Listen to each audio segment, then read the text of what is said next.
동의 보감, 몸과 우주 그리고 삶의 비전을 찾아서.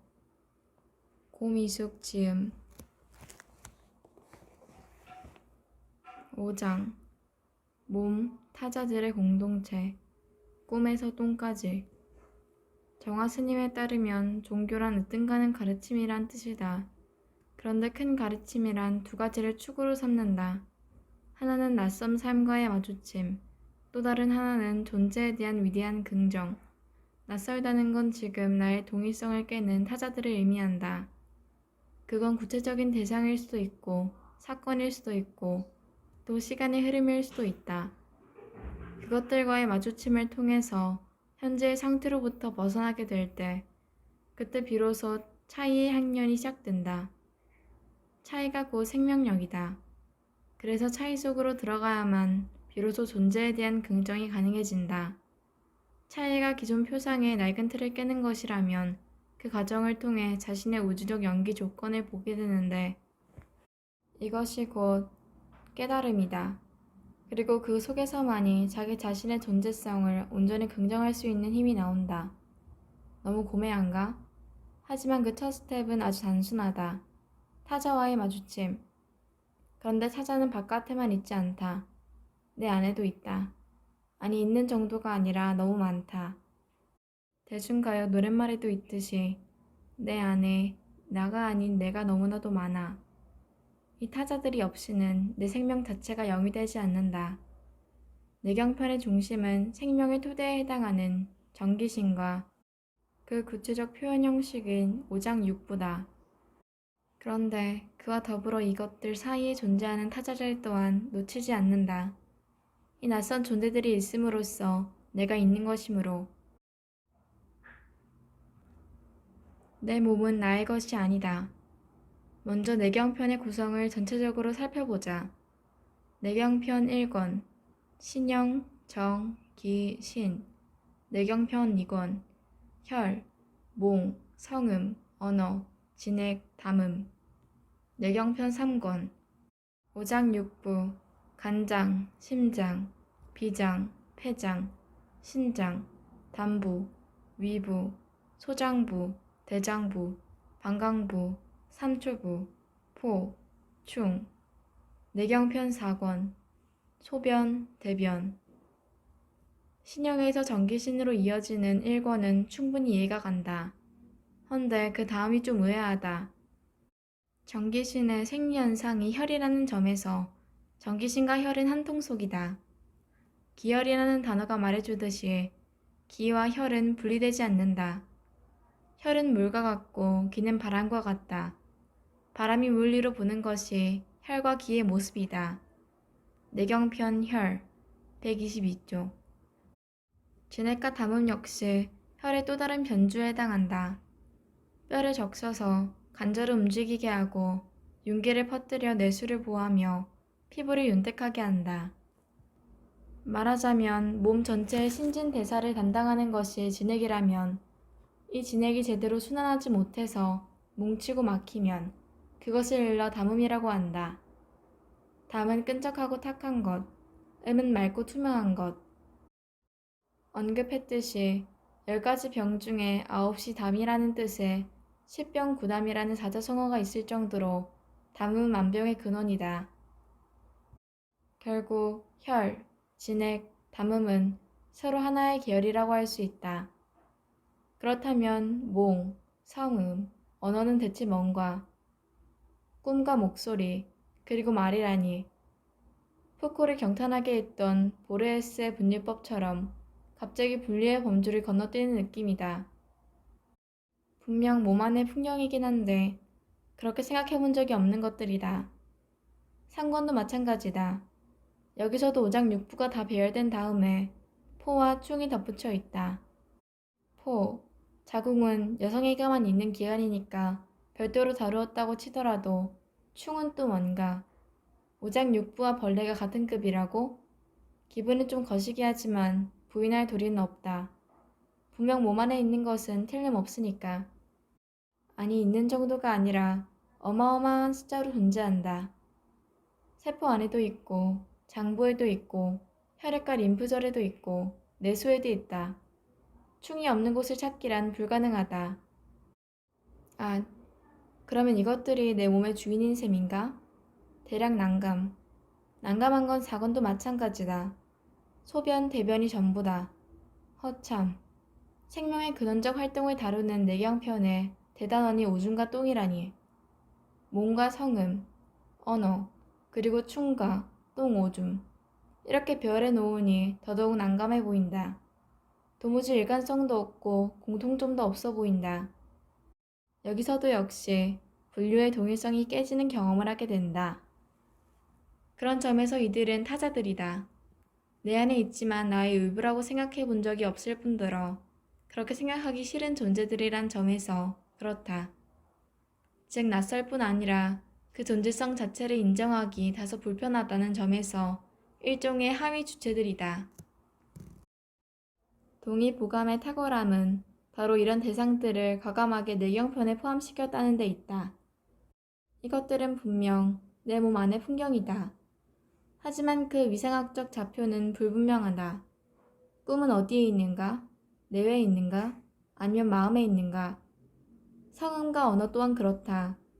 내 안에서 나오는 건 분명한데 딱히 그 거처와 경로를 규정하기 어렵다. 또 충은 몸 안팎을 무시로 들락거리고 소변, 대변 역시 몸 안에 있지만 늘 바깥으로 나올 준비가 되어 있다.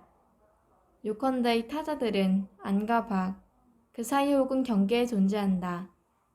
한 사회의 건강성은 내부자가 아니라 주변인 혹은 경계에 있는 존재들에 의해 표현된다. 같은 이치로 이 타자들은 내 몸의 수준과 충의를 알려주는 중요한 척도다. 따지고 보면 우리 몸 자체가 타자들의 집합이다. 오래전 세포에 침략한 미토콘드리아가 타자들의 원조일 것이다. 이 침략자는 뻔뻔하게 세포 안에 들러붙었다. 덕분에 세포의 능력은 한층 업그레이드 되었고 이제 어떤 세포도 미토콘드리아 없이는 생명을 유지하기 어렵다. 미토콘드리아는 인체 활동에 필요한 에너지의 90%를 생산하는 세포의 발전소다. 게다가 세포에 침략한 지 무려 10억 년이 지났음에도 여전히 자신만의 DNA를 가지고 있다. 한마디로 같이 살긴 하지만 딴 살림을 차리고 있는 것이다. 아무튼 이런 식의 침략과 공생으로 인해 원핵세포에서 진핵세포로 또 단세포에서 다세포로의 전이가 이루어진 것이다.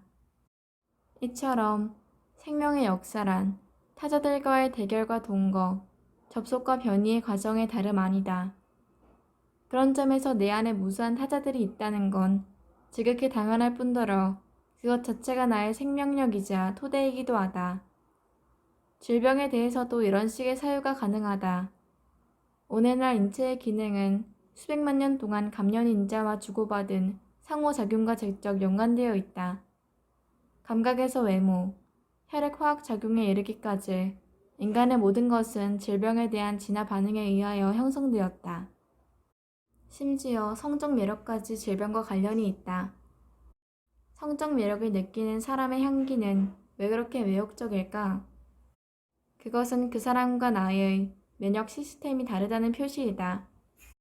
면역 시스템이 서로 다른 부모에게서 태어나는 자녀들은 부모에 비해 더 광범위한 면역력을 갖춘다.